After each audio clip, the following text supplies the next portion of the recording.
Hello students, आज मैं class 12वीं के व्यवसाय अध्ययन में थर्ड चैप्टर व्यावसायिक परिवेश या वातावरण का अगला टॉपिक पढ़ाऊंगी। अगला टॉपिक है नई आर्थिक नीति की प्राथमिकताएं, priorities of new economic policy.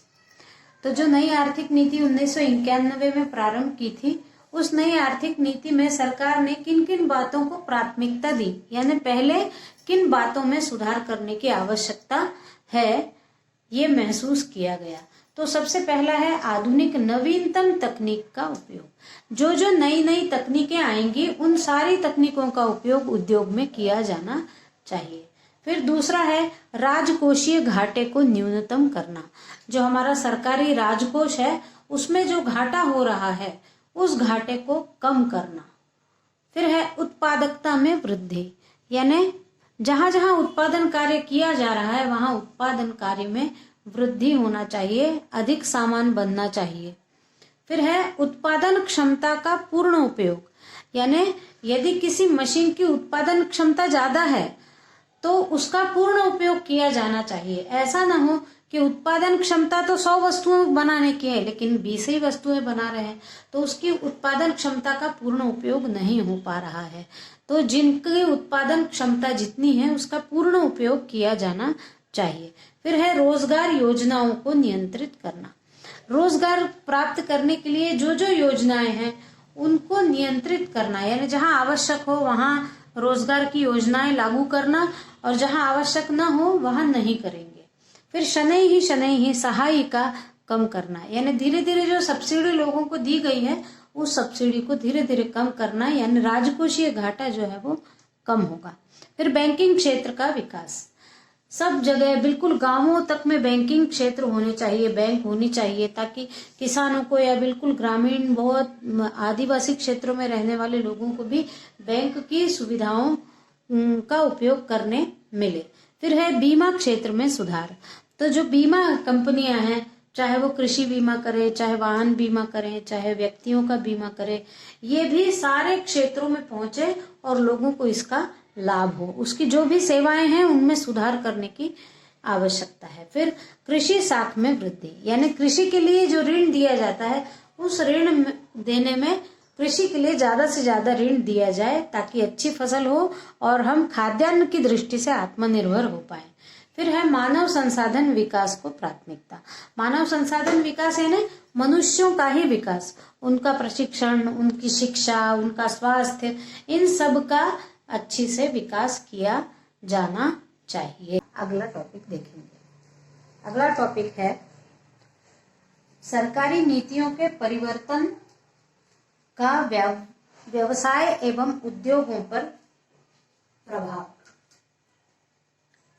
Impact of changes in government policy on business and industry. हमको यहाँ ये देखना है कि जो 1991 वाले सुधार हुए हैं, जिन सुधारों के अंतर्गत हमने पिछले वीडियो में देखा था कि उदारीकरण, निजीकरण और वैश्वीकरण, यानी एलपीजी की नीति लागू करने के बाद हमको अब ये देखना है कि इन नीतियों में परिवर्तन करने के बाद व्यवसाय और उद्योगों पर क्या प्रभाव पड़ा। तो सबसे पहला है इसमें प्रतियोगिता में वृद्धि। जब उद्योगों में लाइसेंस संबंधित नियमों में उदारता आ गई, यानी अब लाइसेंस ज्यादा उद्योगों के लिए आवश्यक नहीं है, इस कारण क्या हुआ कि विदेशी फर्में भी बहुत बड़ी मात्रा में देश में प्रवेश करने लगी, क्योंकि देश में विदेशी फर्मों का आना भी आसान हो गया। इसके कारण जो देशी फर्में थी, उनको प्रतियोगिता का सामना करना पड़ रहा है। प्रतिस्पर्धा देश की सीमाओं से परे हटकर विश्वव्यापी बन गई। यानी पहले तो प्रतिस्पर्धा ऐसी थी कि भारत के ही उद्योगों से प्रतिस्पर्धा थी, लेकिन अब क्या हो गया कि अब प्रतियोगिता विदेशों के उद्योगों से भारत के उद्योगों की है। तो ऐसे समय कौन उस बाजार में टिक पाएगा? जो बड़ी बड़ी कंपनियां हैं, वो टिक पाएंगी, लेकिन जो छोटी कंपनियां हैं या जो मध्यम कंपनियां हैं वो धीरे धीरे बाजार से हट जाती हैं। तो ऐसे में प्रतियोगिता में वृद्धि हो गई, प्रत्येक वस्तु के निर्माण में बहुत प्रतियोगिता हो गई। फिर है दूसरा, बहुराष्ट्रीय कंपनियों का भय। बहुराष्ट्रीय कंपनियां यानी ऐसे देश की कंपनियां जो कई देशों में, जिनके वो कंपनियां कई देशों में अपने अपने कार्यालय बनाए हुए हैं, ऐसी कंपनियों का भय पैदा हो गया। क्योंकि बहुराष्ट्रीय कंपनियां जब अपने देश में आती है तो उनका बड़े पैमानों पर हमारे देश में कानून व्यवस्था वैसी लिबरलाइज हो गई, इसलिए कानून व्यवस्था के कारण बहुराष्ट्रीय कंपनियां हमारे देश में आ गई। तो जो हमारी राष्ट्रीय कंपनियां हैं, जो हमारे देश की कंपनियां हैं, उनके लिए चुनौती बन गई कि वो ऐसे वस्तुओं का उत्पादन ऐसा करे और सस्ती दे ताकि दूसरे देशों की वस्तुएं खरीदने की अपेक्षा हमारे ही देशों की वस्तुएं खरीदी जाए। फिर है तीसरा, बाजार प्रधान। तो जब से ये नई आर्थिक नीति आई है तब से व्यावसायिक इकाइयों के उत्पादन जो है वो पहले क्या होता था कि व्यावसायिक इकाइयां उत्पादन कर लेती थी और फिर वो बाजार में उनको बेचती थी। अब ऐसा नहीं है। पहले व्यावसायिक कंपनियों को बाजार का मूल्यांकन अवलोकन करना होता है कि वहां बाजार में ग्राहक क्या चाहता है और फिर वो ग्राहक की पसंद की वस्तुएं बनाते हैं। पहले क्या किया करते थे कि वस्तुएं बना लिया करते थे और जो वस्तु बन गई वो बाजार में बेच दिया करते थे, लोग ले भी लेते थे। लेकिन अब धीरे धीरे तकनीकी विकास होने के कारण अब पहले लोगों की इच्छा अनुसार वस्तुएं बनाना पड़ती है, पहले बाजार देखना पड़ता है, उसके बाद व्यवसायी उस वस्तु का निर्माण करता है, इसलिए ये बाजार प्रधान हो गई है। फिर है चयन के अवसर। अब क्रेता के पास बहुत सारे प्रकार की वस्तुएं हैं तो उसके पास बहुत चयन के अवसर है। पहले था एक गाय छाप साबुन होता था, है ना, तो उसी से लोग कार्य किया करते थे सब। अब एक साबुन नहाने का अलग, माउथ वॉश अलग, कपड़े धोने का अलग, हैंड वॉश अलग, फिर अलग अलग कंपनियों के अलग अलग प्रकार के इतने साबुन हो गए हैं कि चयन के बहुत अवसर हैं ग्राहकों के पास। ये कठिनाई है। फिर है क्रेता का बाजार। अब बाजार क्रेता का है, जैसा क्रेता चाहता है वैसी चीज खरीदता है, इसलिए व्यवसायियों को क्या आवश्यक है कि वो पहले बाजार का अवलोकन करे, उसके बाद वस्तुओं का निर्माण करे। फिर है, और अब एक बात और है कि क्रेता वस्तुएं क्रय तो करते हैं लेकिन उनको बहुत सारी वस्तुएं होने के कारण उनको कुछ न कुछ उसके ऊपर सहायता और प्रलोभन उपलब्ध करा दिए जाते हैं, एक के साथ एक फ्री, इस प्रकार के, या आप ये वस्तु खरीदेंगे तो दूसरी मिलेगी, और अपन फ्री के कारण ले लेते हैं जबकि फ्री का पैसा भी उसी में जुड़ा होता है। 2 प्रोडक्ट एक साथ बिक जाते हैं, इसके साथ ये फ्री में, है ना। तो अब क्रेता का बाजार है, जहां प्रलोभन दिखाए जाएंगे वहां क्रेता जाएगा। फिर है तकनीकी वातावरण में परिवर्तन। अब आए दिन नई तकनीकी प्रतिक्षण बदलती रहती है।